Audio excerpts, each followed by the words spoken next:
des arguments économiques, des arguments éthiques, des arguments moraux, des arguments religieux. C'est marqué dans le texte. Vous pourrez refuser pour tous ces arguments-là. Bon, très bien, on est content, on est ravis. Non, sauf qu'on a déjà signé à l'Organisation mondiale du commerce des accords internationaux qui font que seuls les arguments santé et environnement sont acceptés.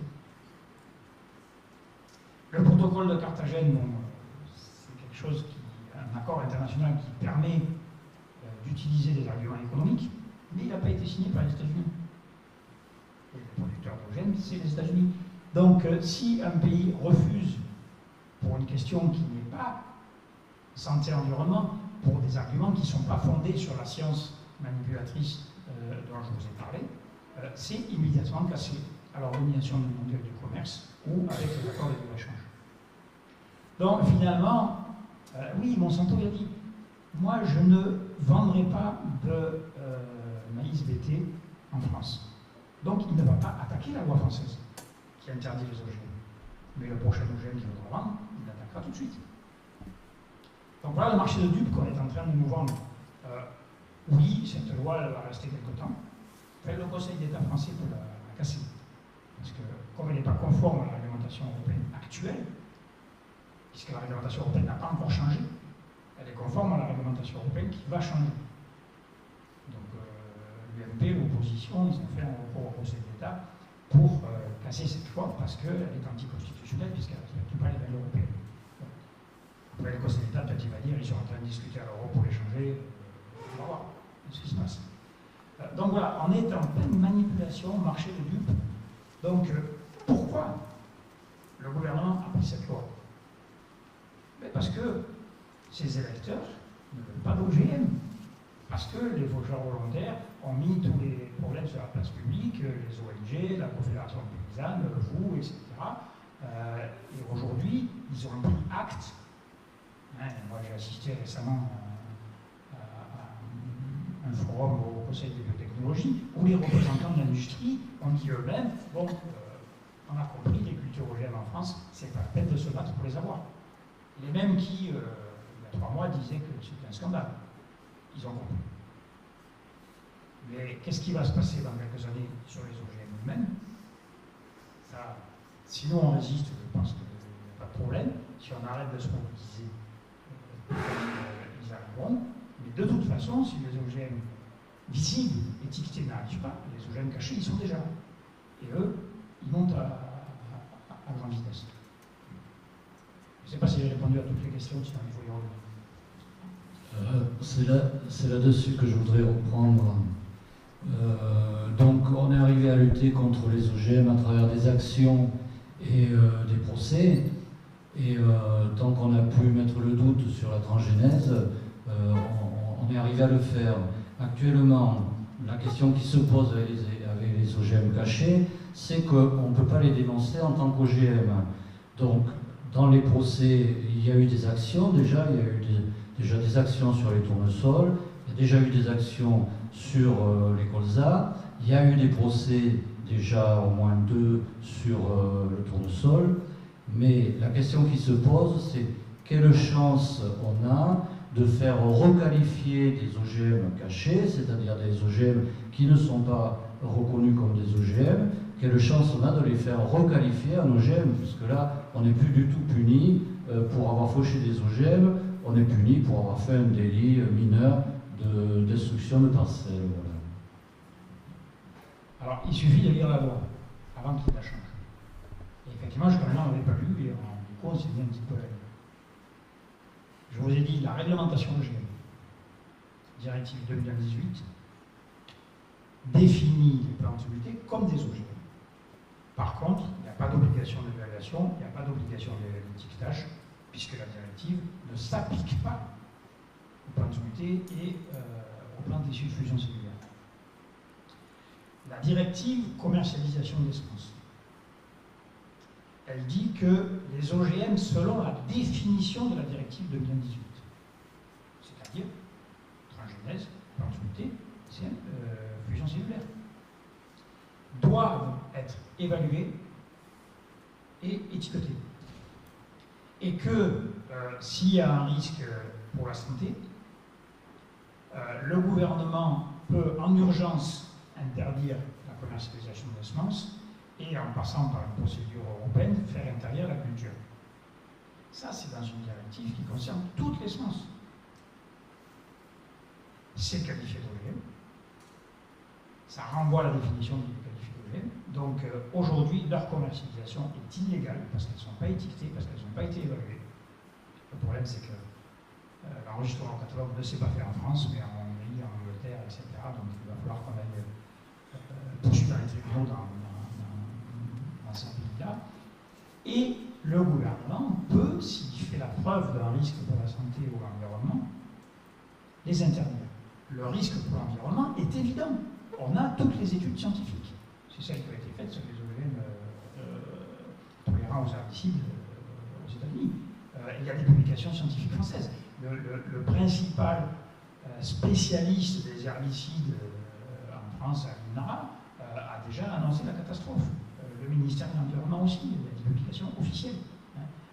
Donc le gouvernement a tout entre ses mains pour prendre une mesure juridique d'interdiction.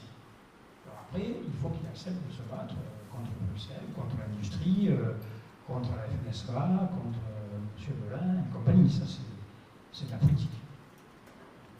Est-ce qu'un juge peut prendre cette décision? Je ne sais pas encore. Le problème, pour qu'un juge prenne une décision, il faut qu'il y ait un procès. Pour qu'il y ait un procès, il faut qu'il y ait quelqu'un qui porte plainte, mais il faut que la plainte soit recevable. Il faut que la personne qui porte plainte ait intérêt à agir. Donc ce sont des pistes qu'on fouille, mais je pense que faucher, c'est une bonne manière d'avoir des procès.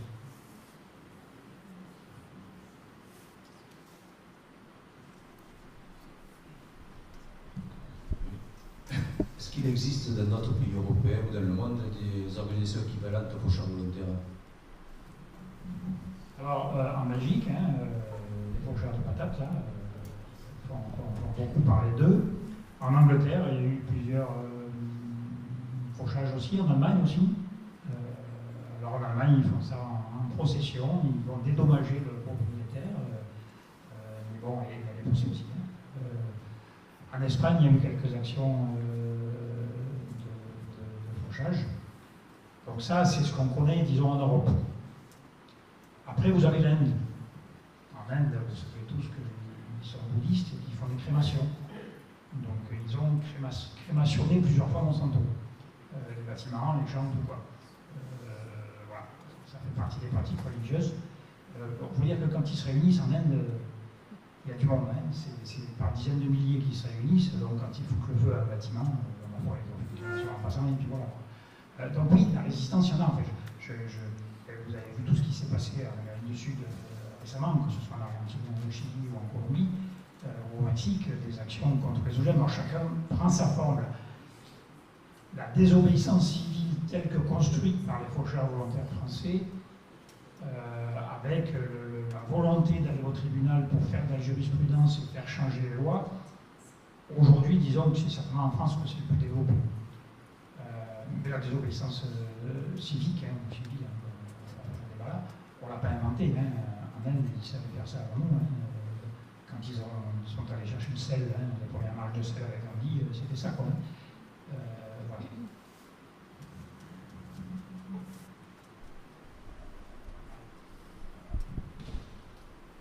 Oui, par rapport aux problèmes juridiques et aux problèmes des accords de libre-échange, celui qui est en train de se négocier actuellement entre l'Europe et les États-Unis, ne risque-t-il pas d'amplifier le danger, puisque les multinationales pourraient se retourner contre les États, qui pourraient éventuellement adopter des lois en faveur des interdictions?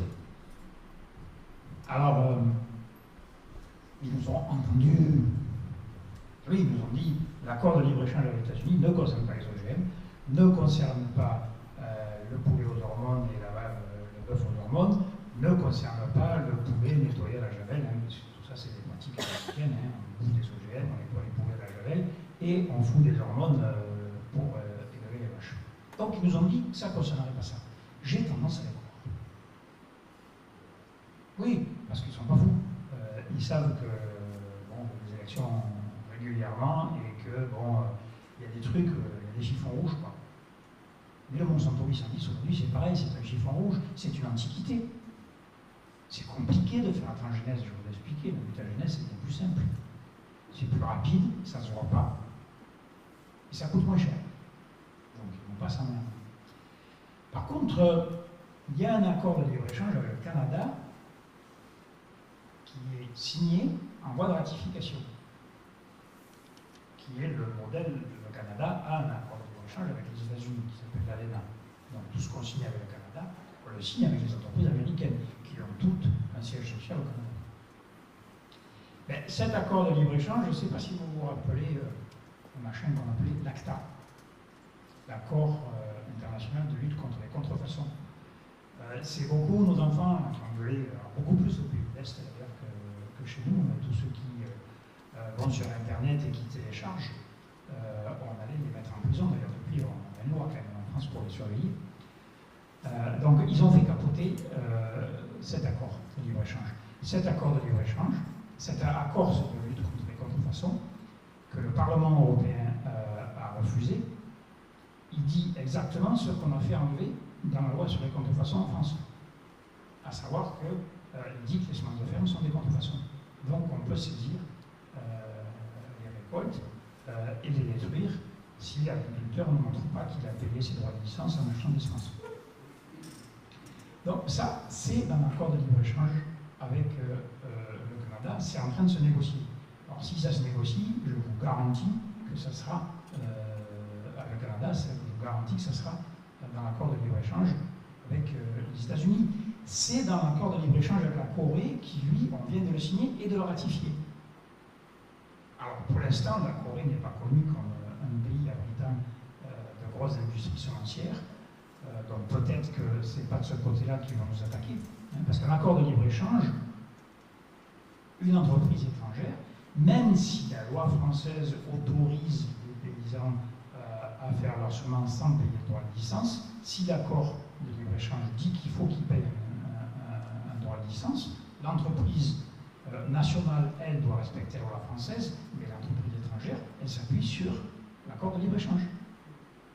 Et donc voilà, ce qui arrive avec les accords de libre-échange, c'est surtout des choses de ce type.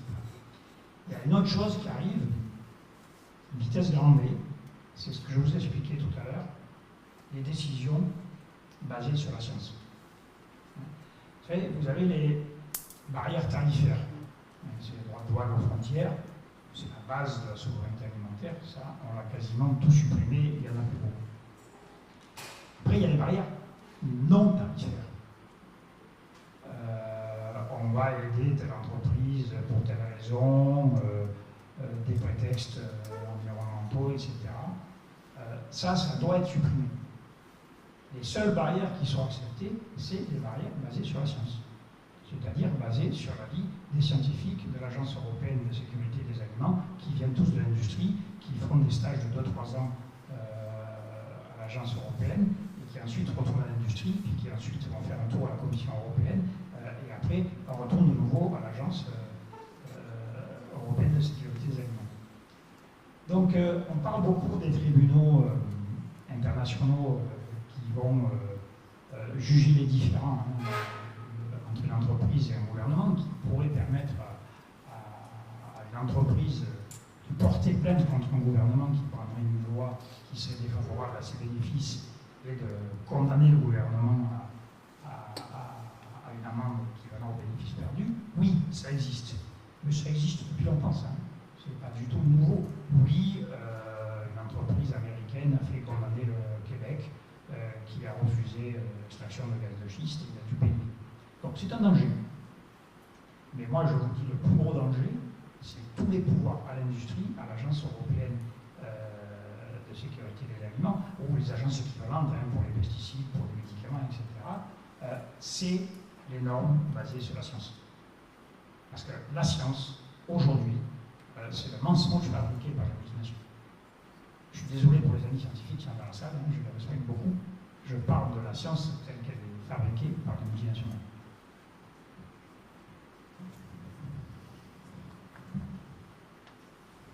justement, par rapport au calendrier là, pour cet accord de libre-échange, on en est où? Alors ça prend du retard. L'accord de libre-échange avec le Canada devait être signé la semaine dernière. Non, ils ont signé, la Commission européenne a signé avec le gouvernement du Canada, et maintenant il faut que le Parlement ratifie. Et entre la signature et la ratification, qui deviennent définitives, on doit négocier tous les points qui sont encore en suspens. Il devait marquer la fin de ces négociations la semaine dernière. Heureusement, les Canadiens se battent plus que nous. En Europe, on a un petit peu oublié de se battre contre cet accord de libre-échange. Les Canadiens se sont rendus compte que les médicaments allaient augmenter énormément à cause des brevets européens sur les médicaments, qui allaient s'appliquer au Canada et qui aujourd'hui ne s'appliquent pas. Donc la résistance est assez forte au Canada, et donc ça a été repoussé. Pour l'accord de libre-échange avec les États-Unis, bon, ben, on voit que les mobilisations payent. Pour l'instant, on leur fait prendre du retard. Sur ces fameux tribunaux de jugement des différends qui échappent aux juridictions nationales, hein, ce sont des avocats d'affaires et des juristes qui dépendent de la Banque mondiale, hein, qui vont décider, qui vont juger quand il y a un différend. Bon, mais ça a fait du bruit. Et donc la Commission européenne, elle essaye de nous faire avaler la pilule en faisant une consultation. Je ne sais pas si vous êtes allé voir la consultation, vous avez un texte en anglais de 80 pages des textes juridiques absolument incompréhensibles. Je ne vois pas ce que les gens pourront dire là-dessus. Alors c'est très facile à expliquer en quelques mots ce que c'est que ces tribunaux de jugement des différends. Ils gagnent du temps, mais ils ont suspendu les discussions. Là, il y a des discussions techniques qui se font avec les États-Unis. Je crois qu'il y avait une réunion aujourd'hui aux États-Unis, si je ne me trompe pas. Mais l'histoire des tribunaux pour juger les différences, c'est mis de côté. Peut-être qu'on est en train de gagner d'enlever ça. Moi, je suis de nature optimiste. On a, vous vous rappelez de l'AMI, hein, d'accord, sur la culture, là. C'est parti tout d'un coup et puis on a gagné. Il n'y a pas de raison qu'on ne gagne pas sur celui-là. Le problème, c'est que quand on est fou dehors par la porte, ils rentrent par la fenêtre. Donc si on gagne sur celui-là, ils reviendront par ailleurs. On ne va pas s'arrêter là. On a gagné sur les OGM, on a les pendulités. On a gagné sur la loi contrefaçon française, pour nous se rattraper avec les accords de libre-échange. Mais il y a quand même aujourd'hui des leçons qu'il faut tirer. On gagne, donc on peut gagner. Il faut surtout ne partez pas d'ici en disant ces gens-là ils sont très forts, etc., etc. On n'arrête pas de les faire reculer. Bon, alors après ils continuent d'avancer aussi, hein. Mais voilà, je pense que quand même la mobilisation citoyenne c'est la principale réponse à la pression.